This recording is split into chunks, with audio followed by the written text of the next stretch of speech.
In for the Night is a podcast that discusses movies, random topics, and gives you an excuse to just stay in for the night.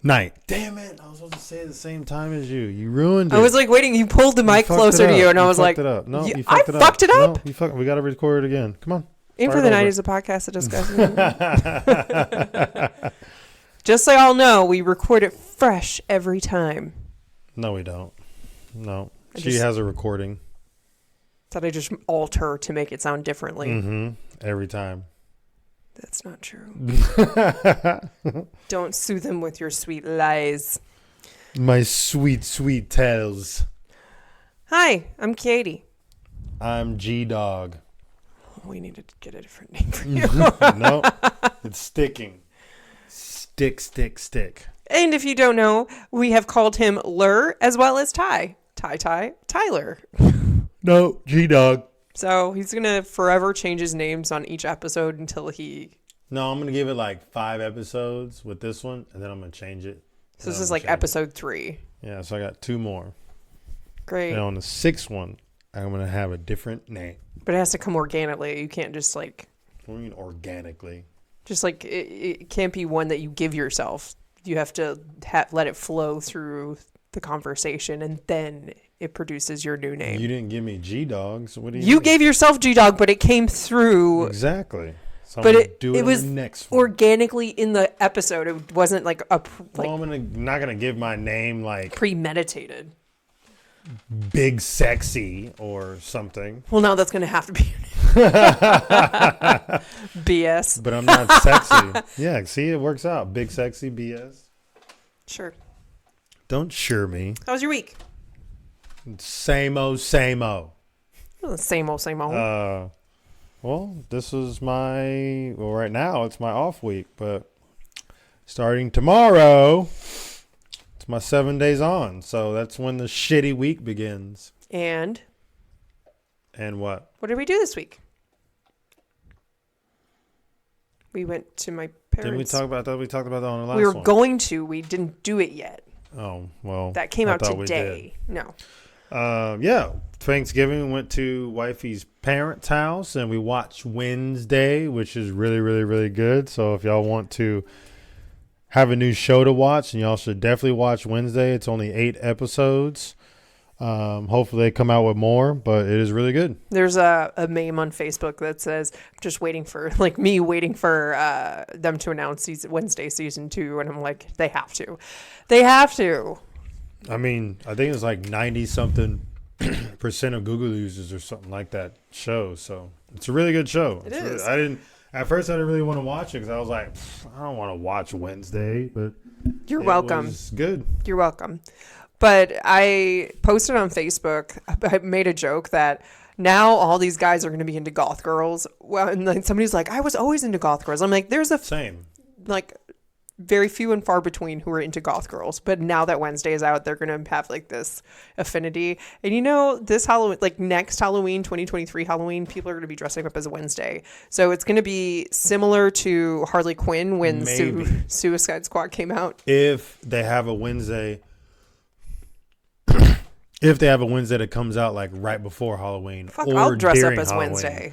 Because in a year from now, people are gonna fucking forget. So not me. Until like they start talking about, oh, new episodes are coming out, blah blah blah. Then they'll be like, oh, Wednesday. But if you don't hear anything from now until the next season, then no one's gonna be really like excited until they hear about it. I'm sure they'll hear about it early next year. Because normally. Because when I would watch my Vampire Diaries, it would come out like, I don't know, May or like summertime or before summertime. And then the new episode or new season would come out next year in like October or something, or September or some shit. Yeah, but how many episodes were in a season? Vampire Diaries? More than 8. See, yeah. I don't know. I think Tim Burton can like pump them out. It'll be fine. Maybe, maybe not. But we'll see. Hopefully they have them come out pretty soon because it's just as good or better. Because I thought they might have tried I was going to say spoil it, but never mind. Don't say spoilers. But to be honest, Wednesday was really good. I just did not like their choice for Morticia. The dude was okay for Gomez, but Morticia, Catherine Zeta-Jones, it just didn't click. I don't know. Angelica Houston, that was the Morticia. Dude, stop eating that. Take a shot. Arrow's eating his rope. But anyway, so it was just, I didn't feel like she was a very good Morticia. That was not a good choice in my opinion. Who else would they get? I don't know, but it's somebody, like, it was just, it didn't. Can't get Selma Hayek because I don't think that would have worked. You know, I don't know who else they would have gotten. Maybe like Ruby Rose. No. I feel like that could have worked. We need somebody pale. So she's pale. Who else is pale? What's her fucking face? Harley Quinn. Who plays Harley Quinn? Margot Robbie. Margot Robbie? That might have I worked. don't think that would have worked either. I don't know, but like Catherine Zeta-Jones was not, to me, in my opinion, a very good choice. The dude was okay, but it was... Like, what did we watch when it was Wednesday or The Addams Family? Angelica Houston? Oh, never mind. That was the original girl, and she's like super Christina old Ricci. right now. Christina Ricci should have been that. She should have been... She's too short. I don't care. She's too short. She's like 4'9". She's way too short. I know, but she would have been like the perfect... she was good in the part that she was in. Yeah, but she was barely there. Yeah, and to the end, because she was the main evil person. Oh, shit. I shouldn't have said that. Oops. Or was she? Bleep that out. No, they. If you have not watched part of Wednesday or have no intention of watching Wednesday, and what he said screws it up for you, you need to get on your shit, man. I mean, never mind. You just tell the whole storyline and you start digging in. Actually, more spoilers. This guy was not it, but this guy was. So the original. And I just want to say I was right. I was right throughout the whole fucking. Yeah, you were. The original Morticia, but she's older. like 70 or 80 now. So I still think she could probably pulled it off. I don't think so. She does not look nearly the same anymore. I want to say her name is Angelica Houston. Because when she played Morticia back then, I mean, she was pretty hot. So now she just looks hideous. No, why are you so hateful, man? I think Catherine Zeta-Jones was fine. Yeah. Oh, she definitely. Yeah, she looks scary now. I looked her up. She looks scary. She's had way too much work done. And it just made it like worse. I mean, I don't think there could have been really anybody else that would play it. Catherine Zeta-Jones to me did fine. It's not like it was like a super main character either. I know, and then Pugsley, I didn't like Wednesday. Wednesday was a good choice, but I didn't like the family. The family, I don't know, kind of was. Well, you forgotten. said the guy that played it was like from the comic books or whatever. He looked like the comic book series, but Pugsley was a little whiny. Yeah, Pugsley I thought was more of. Like kind of like Wednesday, more like destructive, and they made Pugsley. But maybe in the comics, maybe that's how Pugsley was. Maybe. Did you read the comics? No. All right then, neither did I. So someone needs to let us know that if you watch Wednesday and you see Pugsley, because you obviously do, let us know if he's like the comics. If you read the comics of the Addams Family back in the day, because so far they made the dad seem like the comics, so I'm assuming they did Pugsley the same way. Yeah. Okay. Well, Wednesday is not part of our conversation. I had a great week. Yes, it is. Visited the family. Awesome. We had Christmas as well while we were down there. Got some good stuff. But we are here to talk about movies. You know, we're here to talk about Wednesday. So the movie we chose was Wednesday. No, that's a TV show. Bridesmaids. Addams Family. That would be funny if we chose that. That would have been hilarious. Well, I mean, I thought we already did. No, we just watched it because I wanted to. Oh. Do you want to read it? Well, yeah, I always read it. Well, sometimes you don't feel like doing it. Not reading this. I don't feel like doing the intro because I always mess it up. Oh, Helen. I like how she said this is the 90s, but this was a 2011. I know. He was like, you're in the wrong decade. Did you not hear that? I didn't know if that was like... I did hear that, but... So we have Bridesmaids, 2011 comedy romance. Comedy romance.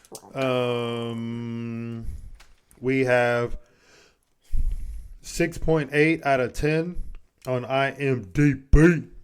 We have 89% on Rotten Potatoes. Nice.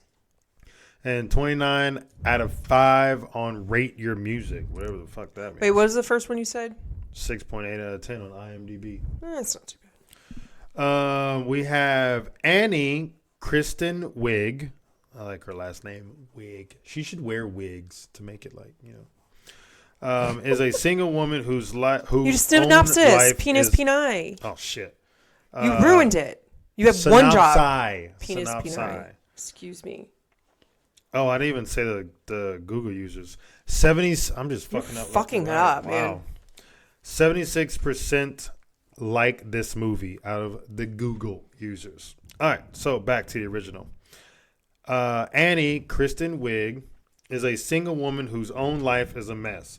But when she learns that her lifelong best friend Lillian, Maya Rudolph, is engaged, she has no choice but to serve as a maid of honor.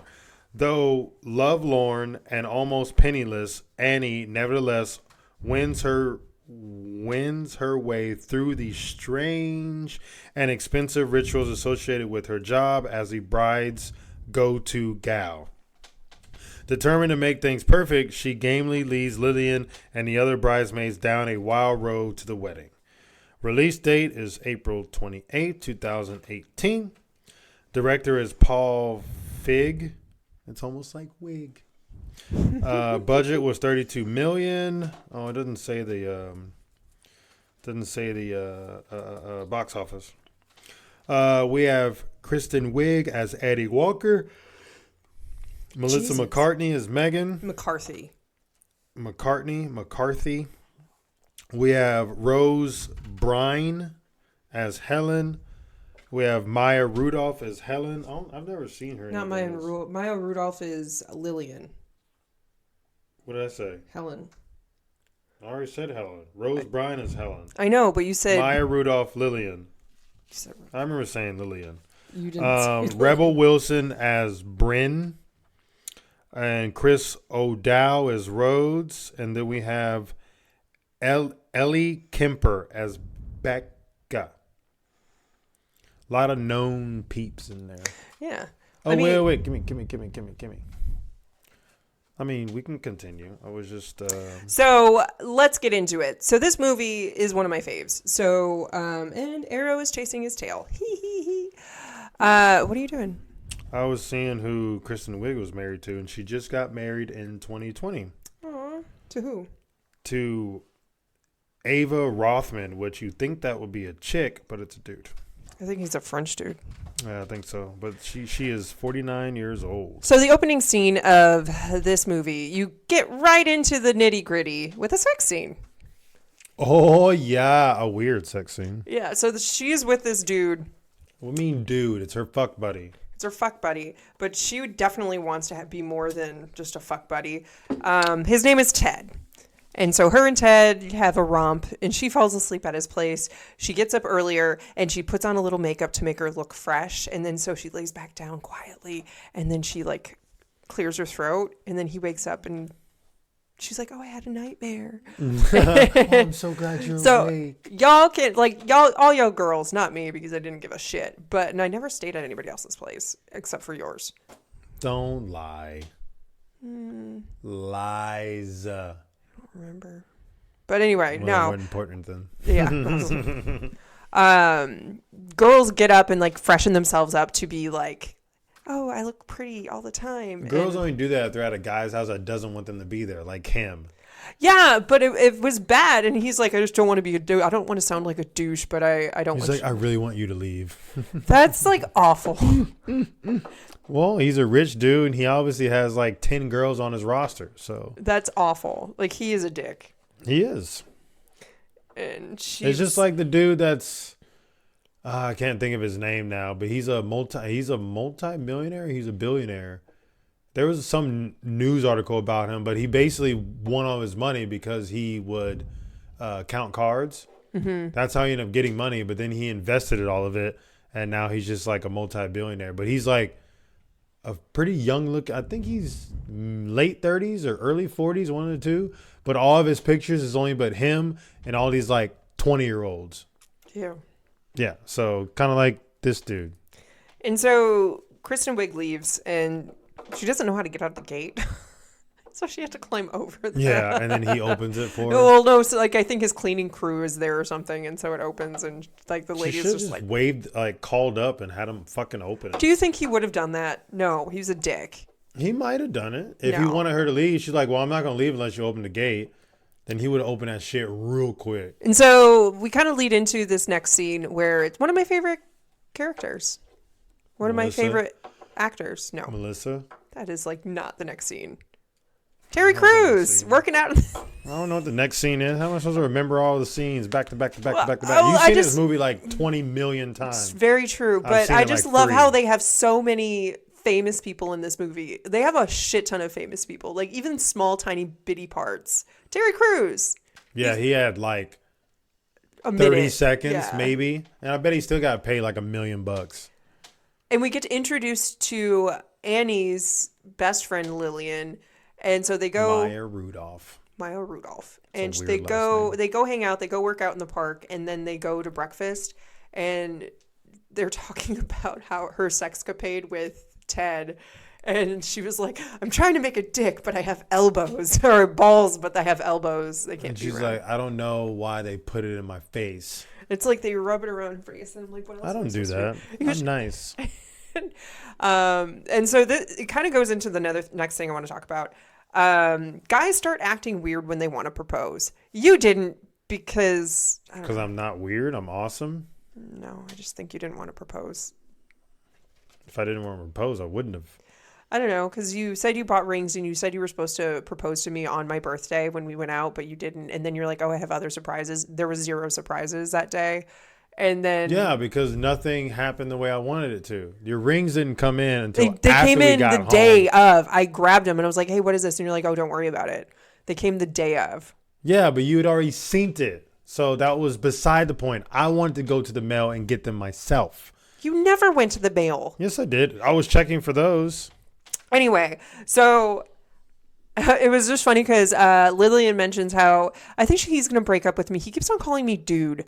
Like, well, her husband was weird. So I mean, he was acting weird because he was nervous and he didn't want to like divulge that he didn't want to have you find out. Which even when I proposed, you still found out. There's something on your leg. Got it. And the whole point is for you not to find out. Shit is like.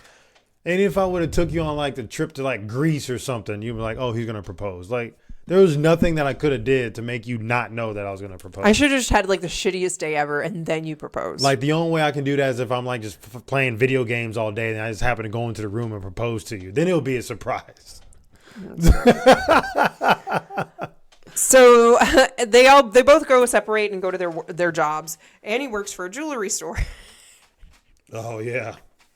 And she's there and this couple comes in and he's like looking for engagement rings engagement rings. I was like, what are you doing?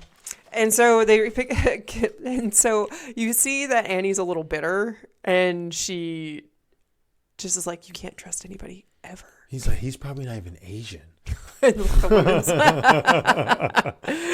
Definitely not good. That was just one of the funny parts on that and then that's when her boss is like, Kahlua, come here, show us your like eternal face. Yeah, and your she like eternal looks face. off in the distance. It was a stupid face. And then Annie tries to recreate it and he's like, it looks like you have menstrual cramps. But then we get another famous person in this movie. Although Whoopi Goldberg. Rebel Wilson was not really famous prior to this too much. I think this was one of her first movies. Don't quote me on that. I don't know. But Rebel Wilson's there. She's the sister of her Annie's roommate. And I love this character so much. They did cut out a lot of the show we saw, but she's sitting there and she's like, oh, Anna, do you want to hear something cool? And she was like, yeah, sure. Like I was walking down the street and this guy pulled up and he was like, do you want a free tattoo? And I was like, yeah. And she pulls up her shirt and she's like, it's a Mexican drinking worm. That looked terrible. It was infected and gross. 100% infected. And so probably didn't even take the needles out of a package. Probably just oh my God. Probably used like drug needles or something. If anybody offers you a free tattoo first and foremost, ask some questions. Just First and foremost, if you say yes, and just make sure they pull the needle and all the fixings to that tattoo out of new packaging. And make sure they even still disinfect it. But then when Bryn's brother Gil comes in and they're talking about it, she was like, maybe you should put some ice on it or some peas. And so this fucker opens the bag of peas and drops it on her back. She's like, you're supposed to put the whole bag of peas on you. And it just keeps on. And she's just staring at her like, oh my God. Oh God. But that's funny. So then we get like Annie's mom. So there's like a lot of randomness in this movie, but we're going to get into more stable discussions. Annie's mom is actually really smart. I find it hilarious that she goes to AA meetings when she's not even an alcoholic, but she was like, wants to meet people and is insightful and all that stuff. But her mom really kind of said something. Once you hit your bottom, there's no place to go but up. So once you hit that rock bottom, then you're good. But I think the mom kind of fucked her over because she was like, you're at your bottom. Mm-hmm. And she was not. She was not even very close. not. It was a false bottom where there was like another 50 she just feet of kept going down and down and down. Like she dug her grave to hell is how far she went. Very graphic. Yeah. Okay. And then we go to when we first meet the infamous Helen. We go to the engagement party. Fuck Helen. Fuck Helen. Even her own stepsons don't even. Stepson and daughter don't like her. Oh shit, that was a daughter. There was a boy and a girl. Oopsie daisy. Wow. Even her husband doesn't want to talk to her, which sucks. That's like she's obviously her husband is like banging other probably. But I just love the engagement party because you get to meet all the bridesmaids, which obviously that's what the movie's about. And you get Rita, you get Becca, you get Megan. Who's Rita? Rita's the blonde-haired chick. She's like, I cracked a blanket in half. Oh, who wants the balls in her face? Balls in my face. You don't even see her husband. No, because it's like he's not really part of it. I don't know. It just doesn't matter. She just talks about him. He just talks about it. She's like, we have sex constantly. But he hasn't kissed me in 5 years. She's like, what do? I just wish for it to be over. I like Becca because she's so innocent, and her and her husband are so innocent. And this is the like really first awkward moment when Becca is talking to Annie, and she's like, "Oh, is this your husband?" And next to her is like an overweight, like bald dude who looks like he has someone in his basement, probably. And he's, I'm not with him. No, I'm single. I'm solo. You like, go for a walk later? I can't.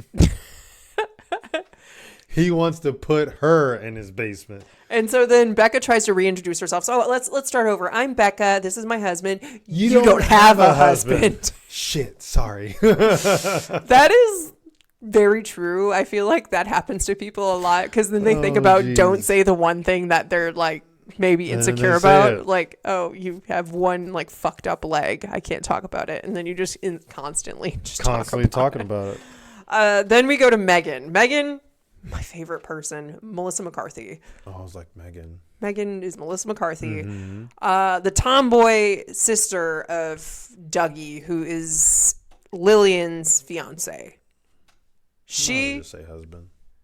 Oh yeah, husband now. And so Megan, she was just talking like, I'm on the mend. I like fell off a cruise ship and I pinballed my way down, and in the bottom I met a dolphin, and it spoke to me. It gave me inspiration. Oh my God, it was hilarious. And then she's like, oh, I'm so sorry. I'm so rude. Is this your husband? And there's like a tall black dude, like old ass black dude next to her. But like super tall. And she's like, I'm not with him. And the guy just walks past and she's like, good, I'm going to climb that like a tree later. I wonder if she ever did. I don't know. They should have had a scene in that. That'd have been hilarious. But in this lovely party, there's another awkward moment. The toasts. Oh yeah, where Helen Helen and Annie are going at back and forth. And so it's just really awkward. It's definitely, this is where you get the sense Helen's kind of a bitch because she needs to be better than everybody else. Mm-hmm. And so Annie was her best friend forever.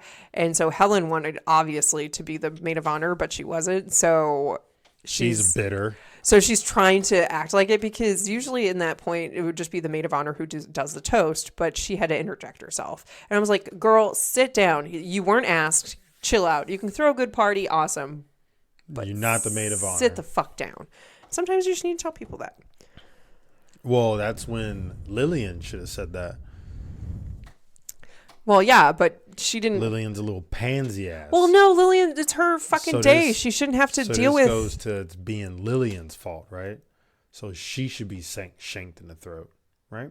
It's her wedding. She shouldn't have to deal with all of this petty bullshit. That's why if it were you'd have been like, sit the fuck down. Shut the fuck up. Exactly. But it wasn't me. So like I said, Lillian is even at the end, they were like, I thought the bride was supposed to be the crazy one. I don't remember hearing that. It was just in the conversation in her bed, like right before she put on the wedding dress. No, I didn't hear that. Anyway, so the toasts are awkward. Everything about that whole engagement party was awkward. But Annie definitely tells Lillian she's going to try, so she goes and plays tennis with Helen. This is where we meet her stepchildren, and they're like, "Oh, fuck off, Helen." Yeah, the older you have son. To put a quarter in the swear jar, and you're just like, "Oh, your kids are so cute." I think she is just not liked by a lot of people, and she thinks she's just trying. No, I think she just tries too hard, and that's where people get like over her bullshit. I mean, yeah, but pretty sure a lot of people. Her husband doesn't like her. Her stepkids don't like her. Annie doesn't like her. I think the only person who liked her was Lillian in this whole thing. And I think she kind of had to like her because they kept on going on random trips together, like to Miami, and she had to hang out, like spend time with her and shit. And so, yeah. But Lillian's a nice person, so whatever. And Helen is not. And Annie doesn't have a lot of friends, obviously. So she has two, Megan and Lillian. Well, now. But that was just kind of weird. And so they go and we learn, like, this is when another conversation topic comes up. Do we stay the same or do we change? What do you think? Oh, do we stay the same or change? I think I pick fucking Annie's side. I think we evolve, but we're still the same person, but we just evolve. But I guess, I mean, in a way, I guess it is change. Like, I think they're both right. They just... My view on it is we stay the same, but we're more honest. Because a lot of times when you're younger, growing up, you do a lot of stuff you don't want to do. And you're just like, you feel pressured to do it.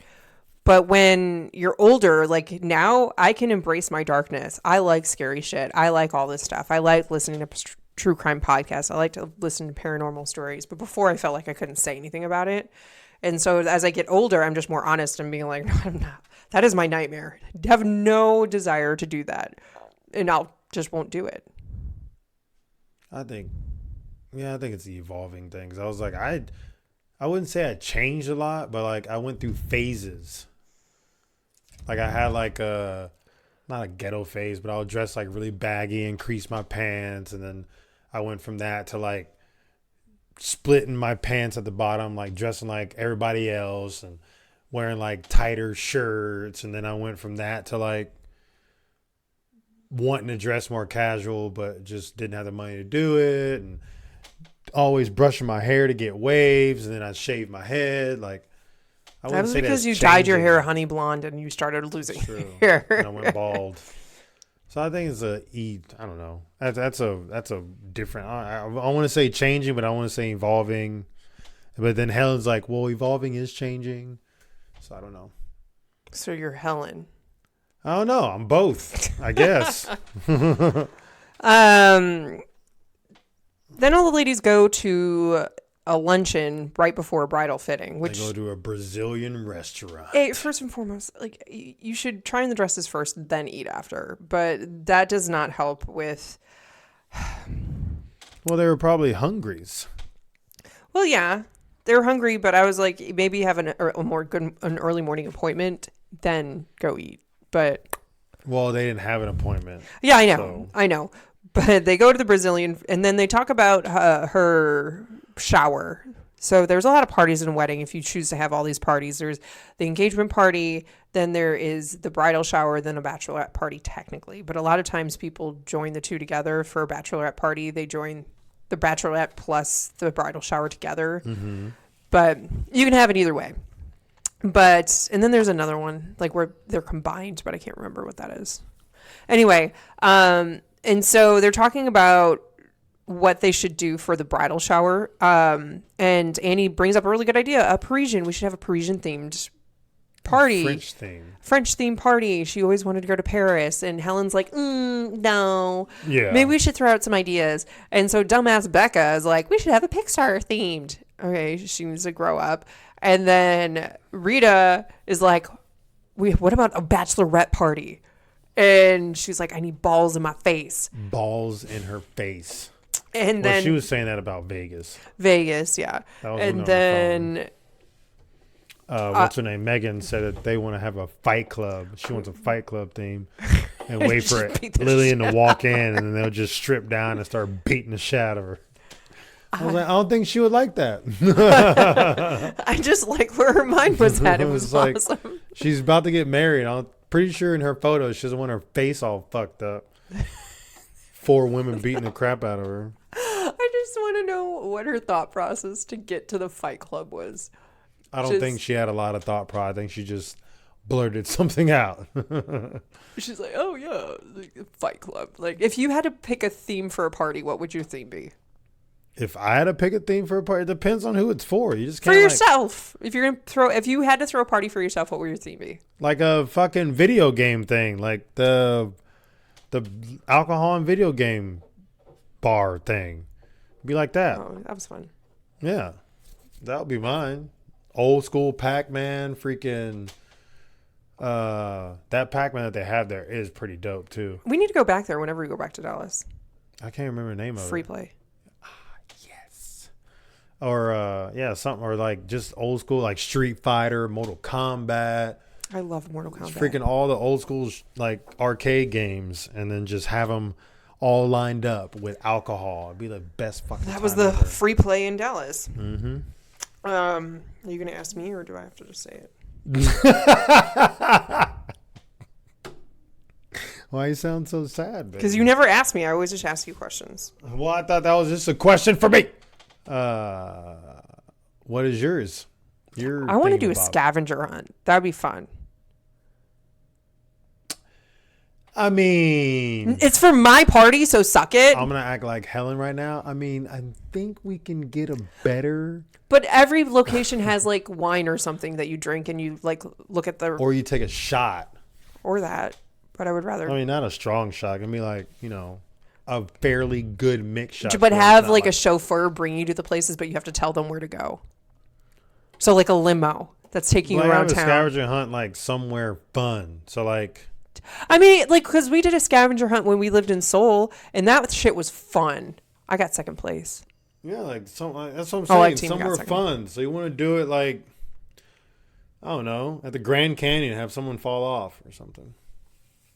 Great. Like somewhere, like at a waterfall or somewhere. No, like a scavenger hunt where you have multiple locations to go. You have to you have riddles that will tell you where your next clue is. So you have to. So there's going to be driving involved. Yeah, so that's why I said chauffeur bringing you around in the limo, but they have to hear your clues, and then at the end have like a party where it's like a sleepover. Everybody plays games and hang out. Loser has to take all the shots.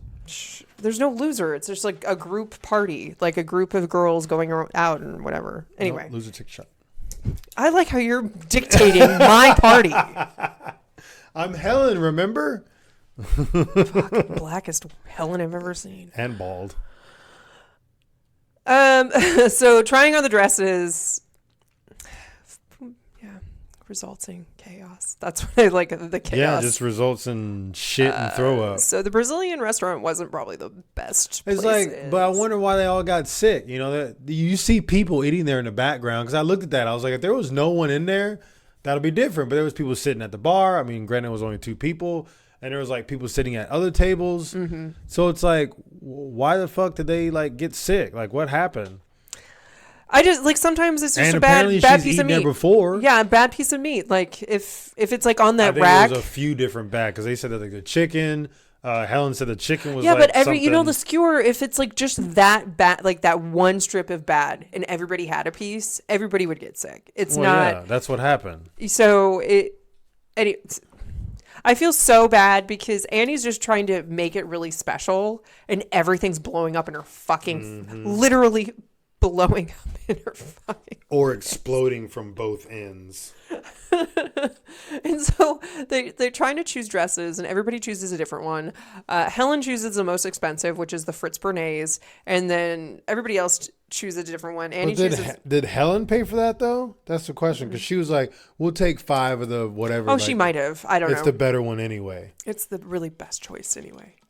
So she had to pay for it. So 5 times 800, 4,000. Mm-hmm. Jesus. I mean, but did you see that Parisian party? Fuck. What Parisian party? At the end, the bridal shower. Oh, is that what they got it for? I thought they got it for the wedding. They wore it at the no, wedding. that was for the wedding, but the you said the Parisian party that they had was going to be super expensive. Why do you keep saying Parisian party? It was a French party. Is Parisian and French the same thing? That's how she put it in Parisian and French. Paris is Parisian. Is it? Yes. Are you sure? 100% positive.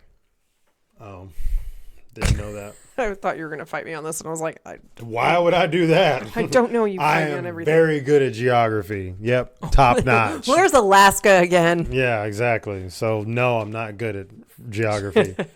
I know where Texas and Oklahoma is. Are you sure? And California. Can you point them out on a map? And North Carolina and South Carolina, Mississippi and Florida.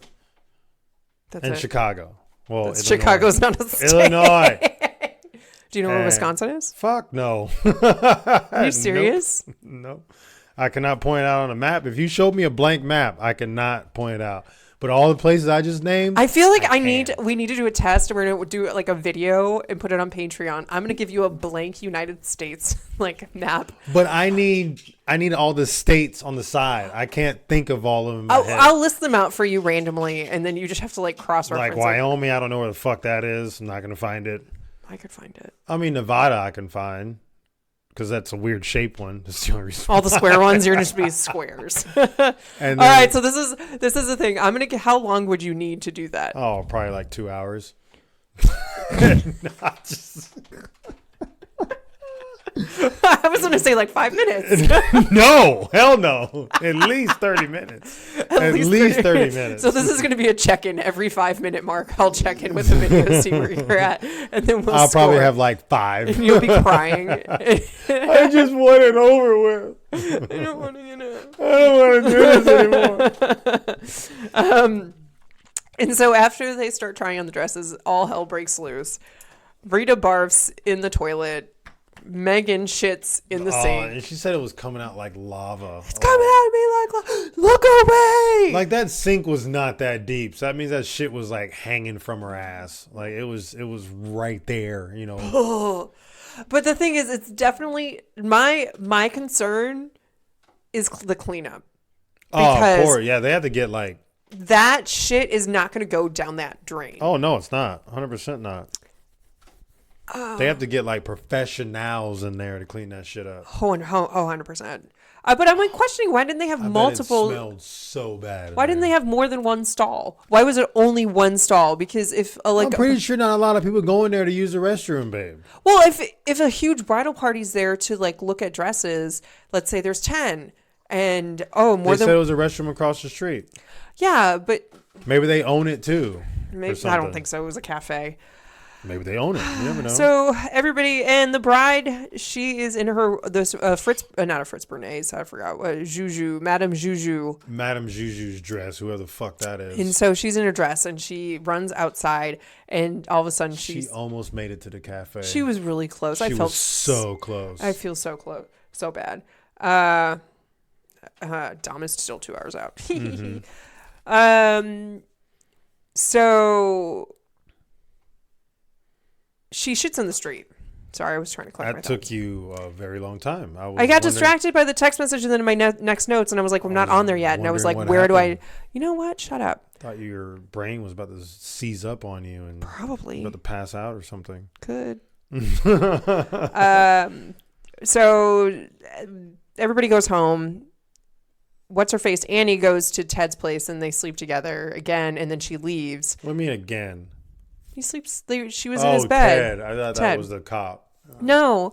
And so she was like, oh, this is where she invites him to the wedding. But he's like, wouldn't that be rough for you? You have to explain to everybody what we are. I won't wish that on you. yeah, and he's like, can you do...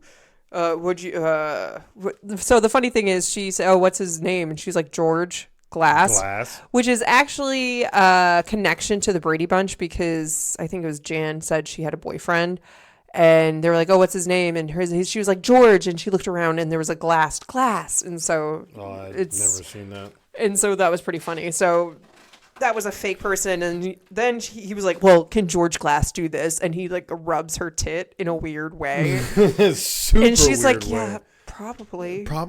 And he was like, fine, whatever. So she leaves and she goes to the airport, the gas station. She doesn't leave. He kicks her out again. Yeah.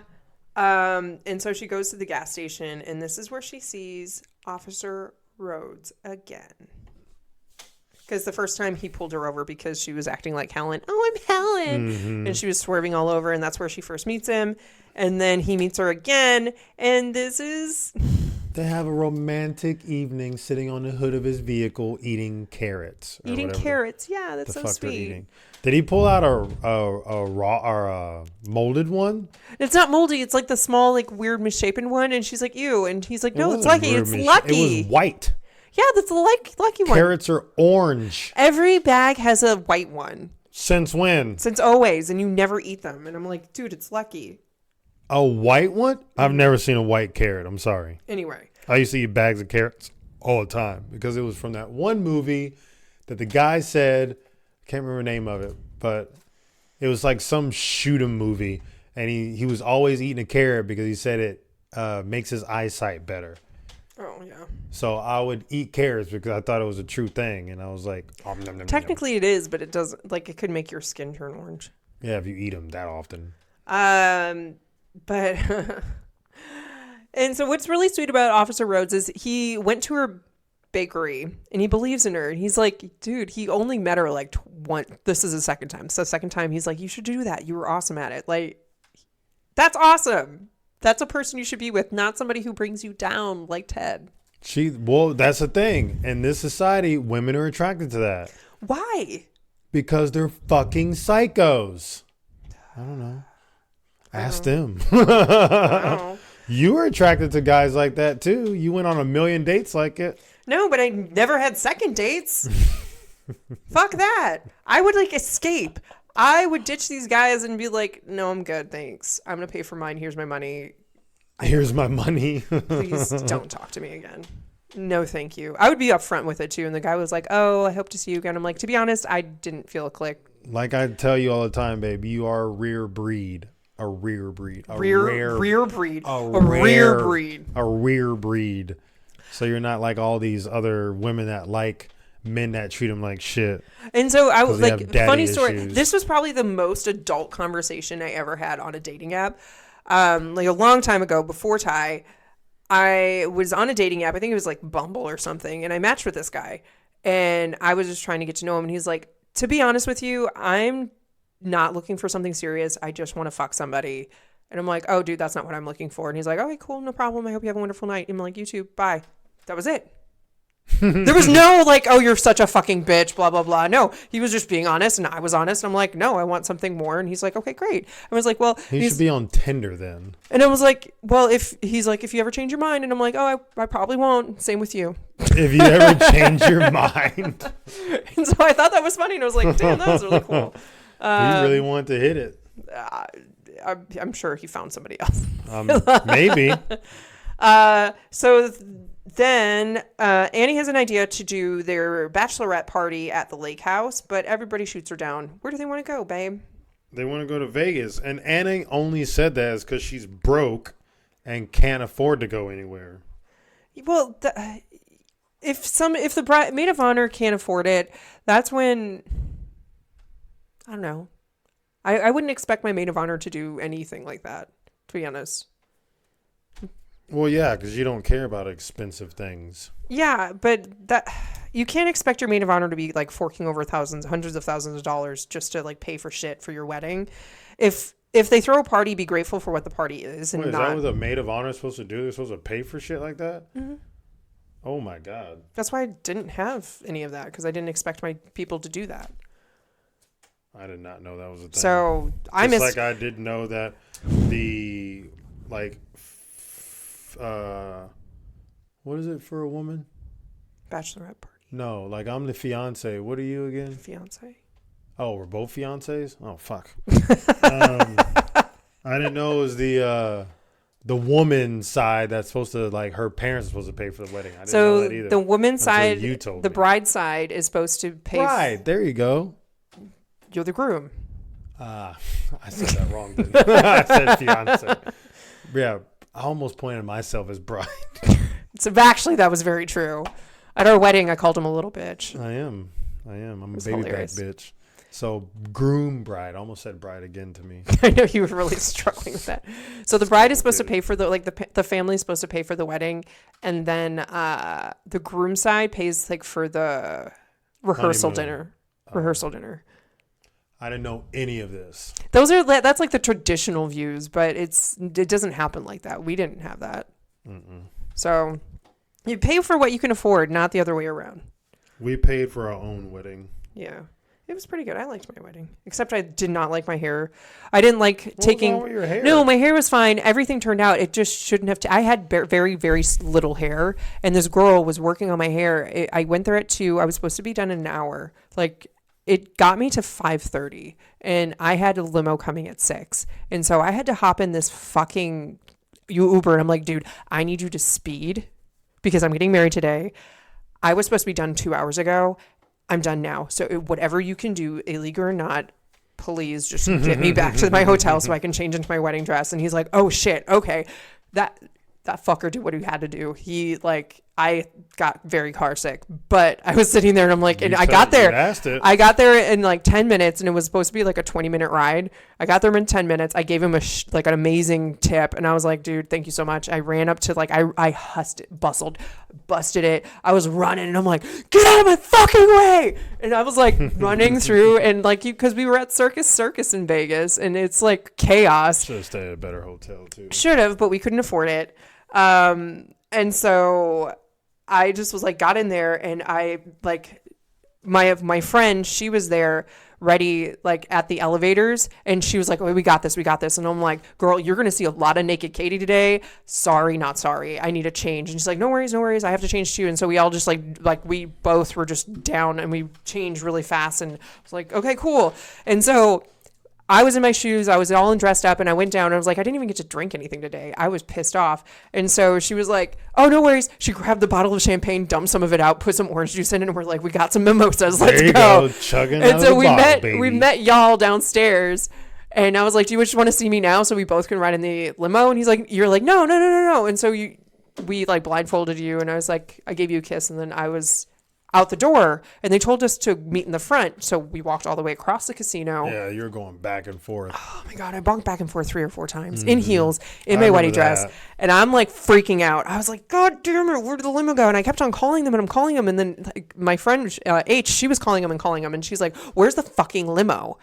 And so they're like, oh, no, go to the back. And I'm like, this is the last time walking back there. If he is not in the back, he needs to drive back there. And so we finally got there and the guy was there and he's like, I'm so sorry. There was traffic. There was an accident. I'm like, okay, fine. That's cool. Just get me to where I'm going. I mean, you can't really start a wedding without me. So, I mean, we can. I get to the place. I get out of the car and I'm just we're 15 minutes late. I'm focused on that. And I'm like, let's just get this started. Where do you need me to stand? And the lady was like, oh, let's just go talk. And I'm like, I don't feel like talking to you. I was not trying not to be mean. I was like, okay, are we going to start? And she's like, no worries. You can take a breath. Don't worry. And I'm like, okay. And so there was like another faux pas where actually my maid of honor, she decided she didn't want to be my maid of honor. She was there. She just didn't want to be standing next to me. And I was like, done. Changed the roster, added your mom to my list. And I was like, done, let's go. Your mom was over the moon. Yeah, she was super stoked. And so she was like, that was a really fast decision for a bride. I'm like, I do not give two shits. Like, and she was like, oh. And I'm like, no, I care. It's just people not wanting to do something for me. Couldn't care less. Like, I will figure something else out. And she's like, you're the first bride to ever do that. I'm like, and why didn't she want to do it again? She was just having a bad week. Somebody called her fat. And so she did not feel like she would be, That's right. She would not do that. And she explained it to me later, and I totally understand. And I like appreciate her for being honest. But all right, we need to get back to the movie because this is going to be a long episode. We're already at 50 minutes, folks. Oh, welcome. Take a shot. Take a shot. Yeah, maybe take two, just because the dogs are kind of quiet today. Yeah, they're just laying there. They've been playing so this is when they go to Vegas. They decide to go to Vegas, and they get on a plane. Annie is terrified of flying, which is totally understandable. And so Helen gives her a little. Whoa. She's terrified. She's terrified of flying, but yet she's sitting next to this fucking oh my god lady who keeps like saying this shit about flights, and it like trips her out even more. Just saying, oh well, one time my friend was on a flight and she got sucked into the toilet, and what was the other one? It was like, oh, there's something wrong with this plane. It's gonna go down, and they haven't even taken off yet. Like they're still on the runway, like there are getting people up to speed. Like that. I feel bad. they don't need to fucking fly. They should be shot in the face. Oh wow. Yeah. Just take them out. I'll fucking do it too. And so Annie's trying to relax. The girl next to her is like freaking out. My favorite part of this, actually, there's two favorite parts. I love Rita and Becca, their conversation. So they're sitting next to each other. Kiss. They're getting wasted on, what is it, double 7 and 7s? 7 and 7s. What's that? Seagram 7 and 7. It's like a whiskey. Oh, you'll like it. It's sweet. Yeah, it's sweet. It's not fucking sweet at all. It's whiskey and 7-Up, basically, and or Sprite. Through the flight, at the end, Rita's like very depressed about her life, which obviously she should be because she just has a bunch of boys. Nobody really appreciates her. And Becca's like, you're more beautiful than Cinderella. You smell like pine needles. And your face is like sunshine. But I like the way she's saying it because it's like she's trying to cover up her face and like scream it, but not scream it. That was good acting right there. And then my next favorite part is with Megan and Air Marshal John. Air Marshal John is actually Melissa McCarthy's husband in real life. Are they still married? Yeah, 100%. Oh, nice. I love that. And they just love each other so much. And I love the fact that he is in pretty much every movie she's in some way, shape, or form, just small little parts. Like, I remember him showing up in random movies that she's in, and I'm like, fuck yeah, look at that. Like, I've seen, like, was she in Thief? Was he in Thief? Because Melissa McCarthy's in there with Jason Bateman. I think he was. I can't remember. It's Identity Theft. Or I didn't. Same thing. I think he was. I can't remember. I just remember him in The Heat with her and Sandra Bullock, and he was like a random not fan. Heat? The one where she's an FBI agent, and they're both. Is that The Heat? No, that can't be The Heat because The Heat is Heat. It's called The Heat. It can't be because The Heat's with Al Pacino, and all them. That's The Heat. Where's my phone? I don't know. Oh, it's right here. Okay, blind one. It was further back. It was literally right there. I don't think it's the Heat. Suck my dick, dude. Oh, maybe the other one is just Heat. Yeah, I think it's Heat. Never mind. Anyway, I'm right, as always. I'm right. That's exactly how she sounds. So then Helen back to Megan and Air Marshal John. She is like infatuated with him, and he's just trying to relax. And she's just like, "Where's your gun?" And she's like, "I'm not gonna tape my gun to my butt." She's like, "I've heard that guys do that. They tape their gun to their butt and they cut their back pocket, and you can get to it easily." What the fuck? He's like, "That makes no sense. If you need to get to your gun fast, how are you gonna get to your gun fast?" And she's like, "I will show you with this iPad Mini or iPod Nano. Mini. I'll show you with my Nano. I won't. You won't know what I have it until I need it. Until needed. It was funny. And then when he goes to the bathroom, she follows him, and she's like, she puts her leg up, and she's like, "Do you feel that heat coming from that steam heat coming from my undercarriage?" And he just like pushes her leg aside. He carries it, and he's like, "Oh." But I love at the end they get together. They are together. All right, so we got to wrap this up soon. So after they land the plane, because frickin' Annie is going bonkers on the airplane, she says she got some drugs. She got some drugs. She took scotch. She drank scotch and chugged it, and saw a colonial woman on the wing. She's hallucinating, which can happen if you mix drugs and alcohol. And so they chase her around the airplane, and then Megan finally tackles her, and they arrest her, and they had to land in Wyoming. And then they had to take a bus back, which sucks. And pretty much this is where Lillian demotes her as maid of honor. She's no longer maid of honor. But I like how Lillian blames her when Helen is the one who gave her drugs. That kind of pissed me off a little bit too. And she's like, I know this is a lot for you. I know you're stressed out. And it's like, but Helen keeps on doing this shit. She's like baiting her and making her turn out to be the bad person. Like that should 100% be Helen's fault. She gave her the drugs to get her to calm down. We don't even know what the drugs are. And then even when Lillian asks Helen, she's like, she kind of like ignores it, like, oh, type shit. So this should be all on Helen. But I like how Annie gets blamed. Yeah, very true. And so after they get back, she meets up with Officer Rhodes, and this is where they finally get together. And Rhodes is a sweetheart. He makes her coffee in the morning, and he wants her to get back in baking, so he buys her all this shit. And it's really, really sweet. But this fucker, she doesn't understand like a good guy when she sees him, because he's a bajillion times better than Ted. And she runs away. She runs away, which happens. And so this is when things get bad. Mm-hmm. This is her bottom. So she gets fired from her jewelry job. Well, because she called a teenage girl a cunt. She's like, "Oh, I show you See very you next popular." I mean, she did that pretty well. So I mean that scene is my friend A. I know you're probably not listening to this. You live in Thailand, so you know who you are. We would do that quote all the time. Anytime somebody said popular, we were like, "Oh, very popular." I miss him so much.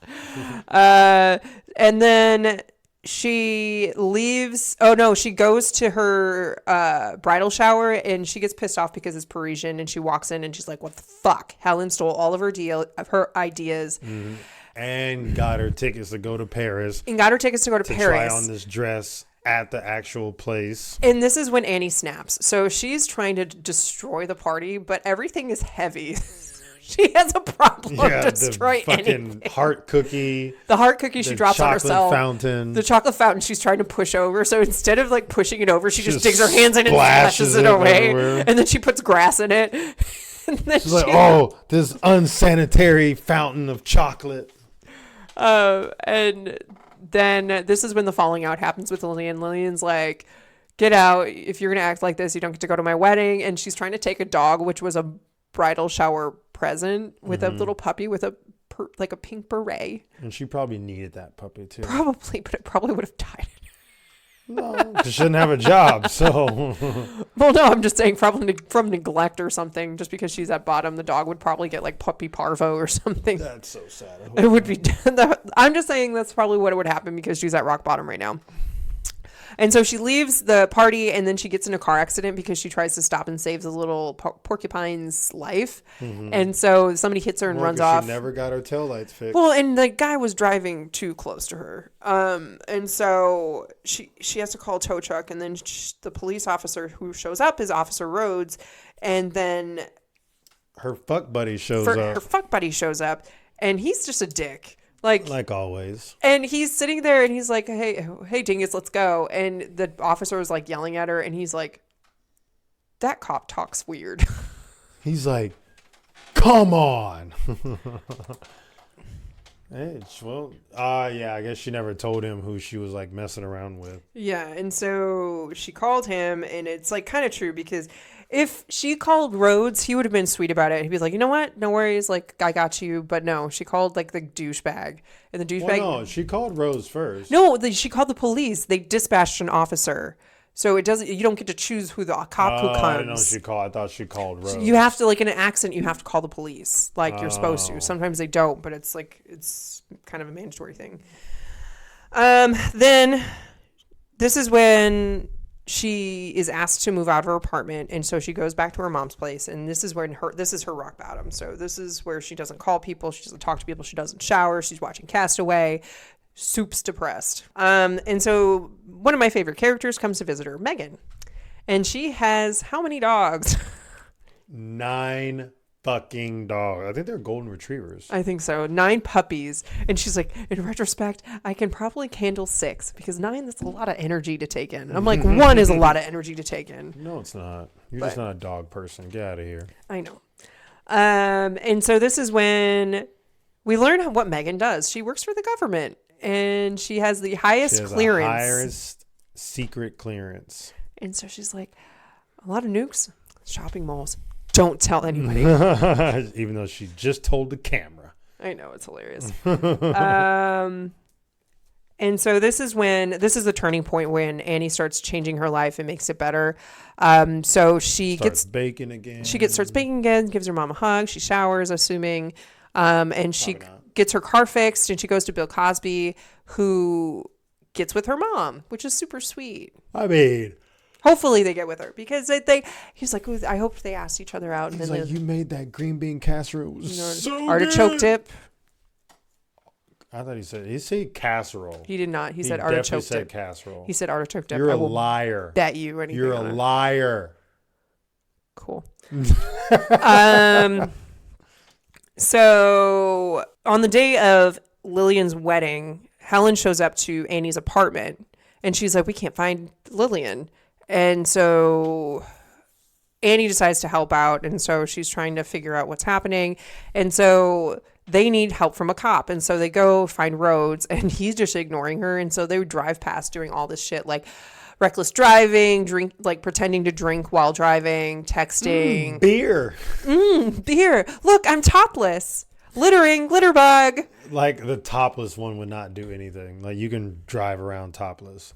Yeah, you can drive around naked, but you just can't get out of your car. And so the final thing that gets him out of the car is her hitting him just gently.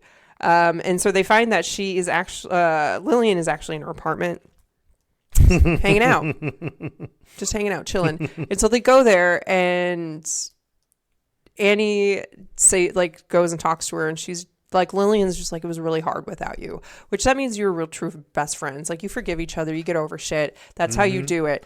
And so there's just like, they get back together, which is great. And she's like, okay, like let's see your wedding dress. And she's like, oh, that's another problem. The wedding dress is awful. Like that's awful. I thought this was supposed to be like the Juju dress. Juju, Madame Juju. Yeah. I thought this was supposed to be like a badass fucking dress. It was shitty. Yeah, but like taste is in each person. Like everybody has a different taste. I'm pretty sure any woman who would see that dress would be like, no, it's fucking ugly. It was terrible. Terrible. Yeah, but everybody's like different. One of the bridesmaids dresses was better than that thing. And I bet it costs like 10 grand or more. Probably.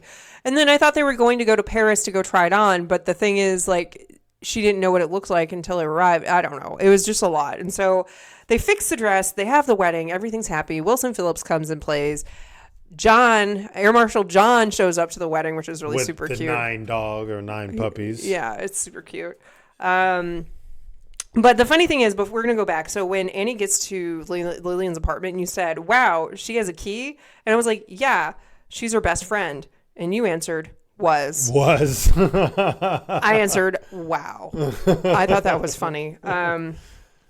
Well, she kicked her out of her wedding. Best friends don't do that. They just get over shit. It's true. And she kicked her out of her wedding. So sometimes you get over shit. You have to get over shit. Grow up. So then we get to the end part where they go off into their honeymoon and Megan comes up laughing her ass off. And she's like, what's so funny? And she's like, I put a loaded gun in Dougie's carrying. That's so fucked up. He's not going to go on his honeymoon now, right? They're not going anywhere. They're not fucking going anywhere. He's probably going to go to jail, actually. And then what's his face shows up. Officer Rhodes. His name is Nathan Rhodes. He shows up and they kiss, and I fake cried. No, you real cried. She cried, everyone. Don't take that fake cry as a real thing. Then we see a lovely sex tape between Megan and Air Marshal John. And they're eating a Bigfoot sandwich. Look at my flaps. See how they open. All right. Sorry that was a long breakdown of this movie. It is one of my favorites, so I know it from stem to stern. Stern to stem? What is your score? I mean, I like it. I wouldn't say a 10, but what does that look for? I'm waiting for your final score. What's your score? I don't know. Just mind you, everybody, the backstory. He was fighting me on this. He was upset that we had to watch this movie, but he actually really does like it. I've seen it plenty of times. I'll give it an 8.5. Okay. I'll accept that from you. Yeah. I will give it a 10, obviously. Of course you're going to give it a 10. Love it. Love it. All right, now, folks, hang tight because we have some fun discussions. I got 3. You got 3. Oh, we have my Lord. 6 survival stories that we're going to get through. Some of them are real good. Well, all of them are really good. So I really had to narrow it down, and I knew these were longer. And I didn't realize that we were already over an hour. So we're going to read fast, people. Try to. So I'm going to go first. This is one of them. Okay. So after successfully sailing across the Atlantic solo in his 6.5 meter sloop, Steve Callahan started the trip home in January of 1981. The storm around his boat one evening didn't concern him, but the hole a whale or shark put in his boat hull in the middle of the night amid the storm surely did. As the boat began to sink, Callahan repeatedly dove back into the sinking ship to grab survival gear. With food and water for a few days, Callahan clambered into his 6-foot circular raft adrift, 800 miles west of the Canaries, so the Canary Islands, and heading further from them at every moment. Callahan fished with a spear gun and made water with a solar still. On day 14, he signaled to a passing ship, but it kept on passing. After a month, he drifted out of shipping lanes. Oh, shit, that's a long time. But by day 50, he was covered in sores from the salt water, struggling with dehydration in the tropical waters, and struggling to patch a hole in his raft. Exhausted, and after losing a third of his body weight, Callahan was finally spotted by some fishermen off the coast of Guadalupe as birds and fish circled his raft, forging the fish guts he tossed back into the sea. He'd been adrift for 76 days. Damn, a third of his body weight. Damn. That's crazy. He lost a lot of weight. 76 days. I feel like I could do a week. I might survive a week of drift. I'm sure you can survive 76 days. You're smart enough. Maybe. All right.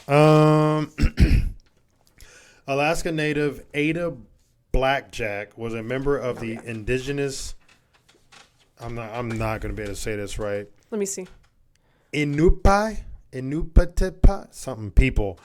I'm sure if someone is in Alaska, they hear it, they will correct me. She was hired by Canadians Vilhelmar Stefan I don't know, Alan Crawford on a expedition to the Alan Crawford. I wasn't going to pronounce that last name. It seems easy, but it's just exactly. Vilhelmur Stefansson and Alan Crawford. Yeah, Steve Stefansson is pretty easy. And I think the native people is Inupiat. Inupiat. Yeah, it looks right. So you're just better at pronouncing things better than me. Alan Crawford on an expedition to the Wrangell Islands, which are considered Russian territory. The goal was to claim them in the name of Canada, and Blackjack was the seamstress and cook of the expedition. 5 members of the expedition were left on the island on September 16, 1921 as a territorial claim, but their rations soon ran low. 3 members went off in search of help while Blackjack took care of an ailing crewmate. What was ailing? They're hurt or sick. Why can't you just fucking put sick? Jesus. Who later perished. Good. It's so bad. I take it back. Oh my God, you're gonna get fired. Leaving her alone on the island. Blackjack survived there for 2 years. Not an easy task considering the risk of polar bear attacks. She learned to hunt seals and partly survived off their meat until she was finally rescued on August 28, 1923, almost 2 years after she had been left on the island. According to the site run by the University of Alaska Anchorage, Blackjack did not receive a hero's welcome. Wow. Instead, she was criticized for not saving the life of her male crewmate, though the family eventually vindicated her after meeting with her and issuing a statement that Blackjack had done everything possible to save their son's life. Still, she spent the rest of her life in poverty before her death in 1983. Damn. So 60 years later, but she lived there for 2 years. Fucking ruthless people. Assholes. But I was like, what was it? What happened to the people that went to go find help? They just not fucking return? Or they died. Or they just didn't make it? Like, there was no talk about them. Wow. That sucked. Yeah. All right. So I chose different types of survival. So mine was water-based. I think I have a couple of those. You have ice-based. Mine was water-based. Water. I guess it was ice. Like it's like North Pole, I think. So my next one is Julianne Kopek, or whatever. Kopek had two big survival stories. Okay, so Julianne had two big survival stories to tell by the end of her ordeal. On Christmas Eve, 1971, Julianne flew on Lanza Flight 508, which was struck by lightning. It began to disintegrate in midair, and Julianne found herself... I'm changing her last name to her first name because I can't pronounce her last name. And Julianne found herself still strapped to her seat 2 miles above the Peruvian rainforest. She was battered, she was bruised, her collarbone was broken, but she was alive, the only survivor on the flight. And now she found herself in the wilderness alone. Some candy was her only food, but she found a small stream. She waded down water in it, able to keep herself hydrated at the same time. The insects in the jungle stopped short of eating her alive, and maggots had infected her arm. Ew. But after 9 days, she was able to find an encampment. She gave herself rudimentary first aid, including pouring gasoline on the maggot infestation. Gasoline? Why gasoline? I guess to cleanse it? A few hours later, lumber workers found her, giving her first aid and taking her to a more inhabited area where she was airlifted to a hospital. Her story was eventually told in the 2000 documentary Wings of Hope by director Werner Herzog, who had a seat booked on that very flight before canceling it at last minute. Damn, his is like a survival story too, because he would probably be dead by then. Oh, yeah. Damn, she poured gasoline on her arm. Yeah, we gotta look up what gasoline does later, not now. That's rough. Gasoline, never knew that was a disinfectant. That hurts my body. Maggots on my body. No, thank you. I'm gonna put my hood up. I was gonna say like the one that we found. Shut up. That was gross. That was so disgusting. Very. I'm gonna say neither one of these names. Muro Prosperi is an Italian police officer who gained worldwide fame after getting lost in the Sahara Desert in 1994. A keen athlete and long-distance runner, Muro took part in the 1994 Marathon of the Sands in Morocco, a 6-day-long endurance race in one of the most dry and barren environments on the planet. Well, that just seems fucking dumb. 6 days of running? Mm-hmm. That sounds like my nightmare. 6-day-long endurance race. Yep. I mean, I'm sure you can walk at some point, but you're probably going to get last or some shit. I don't know how someone can fucking run for 6 days straight. But he's a long-distance endurance runner. Yeah, but 6 days straight, like by day 2 or 3, people are usually I'm sure they sleep. Shit. I think they, like, rest. They have to rest. I hope so. I don't know. What's his name didn't rest? Freaking Forrest Gump. Well, he had a different story. Let's see. During the race, a sandstorm caused, I'm going to say his first name, Muro, then 39 years old, married and fathered to 3 children, to become disoriented and lose his way. One day after going off track, he found himself in an abandoned Muslim shrine in Algeria. In order to survive, he killed and ate bats. I did not know you could eat bats. Sure you can. They're meat. They have meat. That's gross. For fluid, he was forced to drink his own urine. But it's sterile, so it doesn't really matter. Delicious. Lick dew off of rocks and suck moisture out of his wet wipes. That's Jesus. soapy. I mean, wouldn't anybody know he's missing? There's no like he was found type shit. There's no he was found. That's it. Did you not get the rest of it, babes? Let me see. There has to be. Nope. Apparently he was found. I just thought that was nice because it was short. It was very short. I'm assuming he's found. Sorry, guys. Let's pretend he was found by monks and they made him food. That's awesome. Wow. Well, wait. One day he found himself in an abandoned Muslim shrine in Algeria. Well, yeah, it just says abandoned shrine. So wait. So what's his name?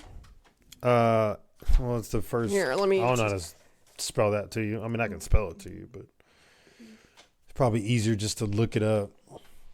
Yeah, so we're trying to figure out if Prosperi is saved or not because that story was a little short, and we apologize. We're going to try to hopefully find it pretty quick. I was more... The filming crew located the Marabout shrine in which Prosperi rested and discovered some of his possessions along with several bat skeletons. So he was found by a camera crew? Found by a camera crew? Was he alive? Yeah. Oh. After setting out with renewed vigor, post-shrine, stay opens in new tab. Prosperi eventually found an oasis where he was able to wet his swollen, cut-up throat, and from there stumbled into a group of touring herders who rescued him. Okay. So he stumbled into some tourists. So, yes, he was found, people. They weren't tourists. He stumbled into a group of Tuareg herders. You didn't say it like that. It sounded like you said tourists. All right. Whatever. Moving on. He was rescued. So you'll know this one. Aaron Ralston was forever be known as the guy who cut off his hand to escape a climbing accident that left him trapped between two boulders. Ralston was climbing in Blue John Canyon in Utah alone. As he shimmied down a canyon, a boulder came loose and trapped his hand. No one knew he was there, and he only had a little bit of water and a little bit of food. It was up to him to rescue himself. He struggled for 3 days before deciding to self-amputate in order to extricate himself. But after 2 days of trying various methods, he nearly gave up. At this point, he was out of water and surviving on his own urine.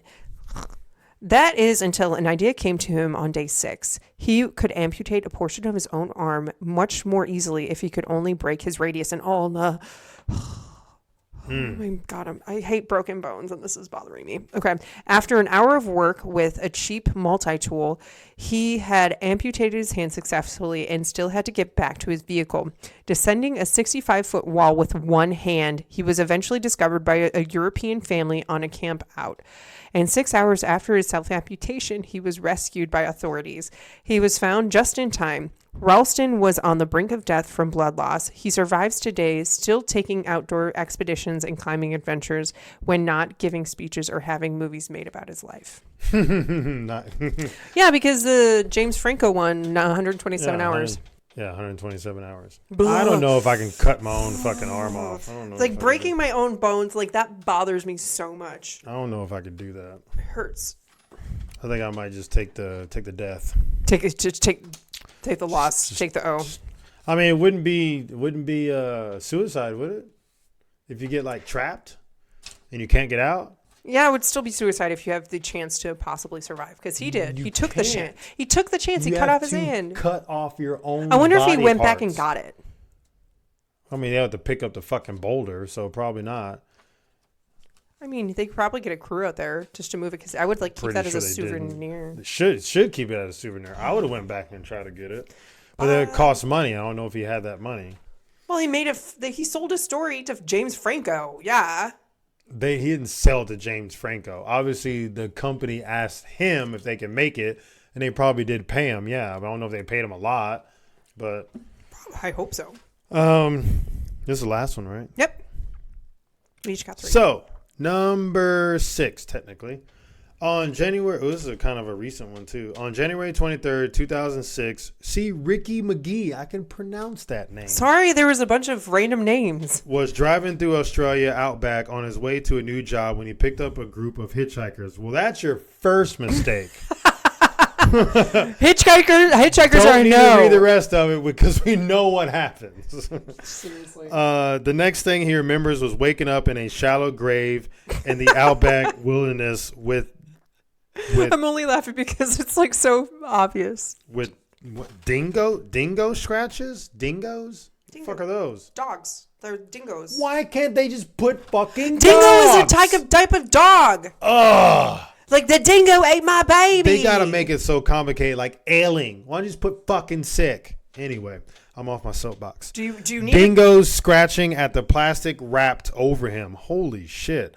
Unable to locate his car and clues about the exact whereabouts, McGee was forced to survive for 71 days out in the rugged, perilous terrain. He constructed a humpy, a basic form of shelter. Mm-hmm. So a humpy is like, what I think it is you have a tree and then you lay something against it and you sleep under. Okay. I think that's using branches and leaves.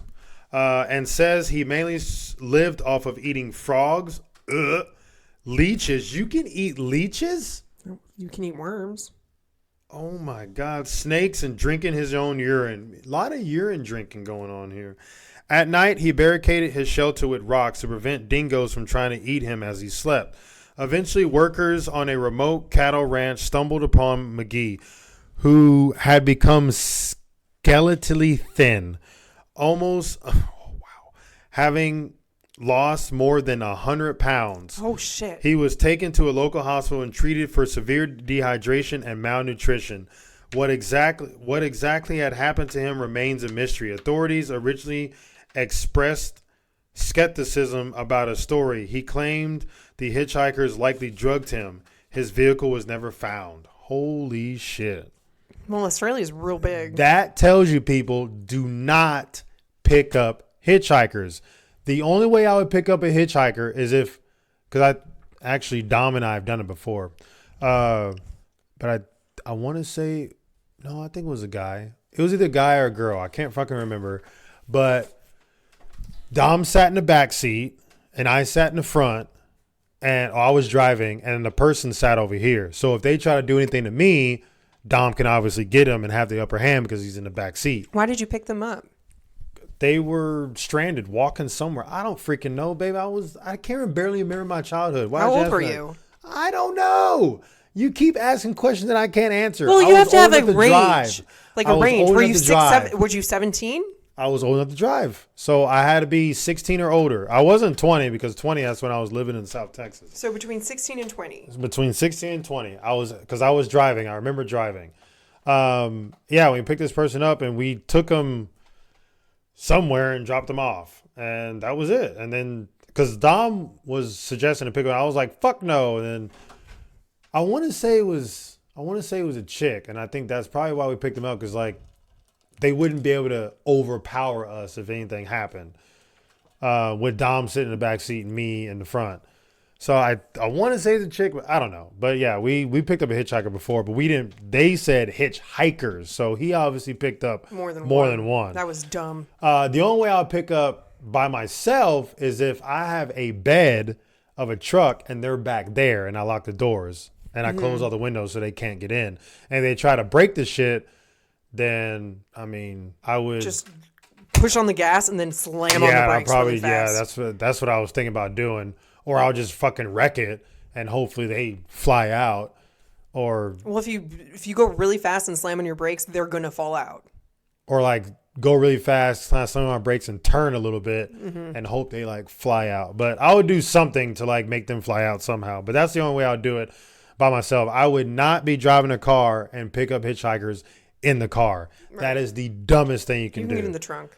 Like, yeah, they would either be in a trunk or they would just not be in there at all. But people do not pick up hitchhikers, please. Because like there's one like driving between Oklahoma and Texas, there's a prison there, and there's signs like hitchhikers, like do not pick up hitchhikers or something like that, because they're more than likely prison inmates. There's like hitchhikers can be prison inmates because it's only like 4 words. Yeah. So it's like something about hitchhikers or escape prison inmates or some shit.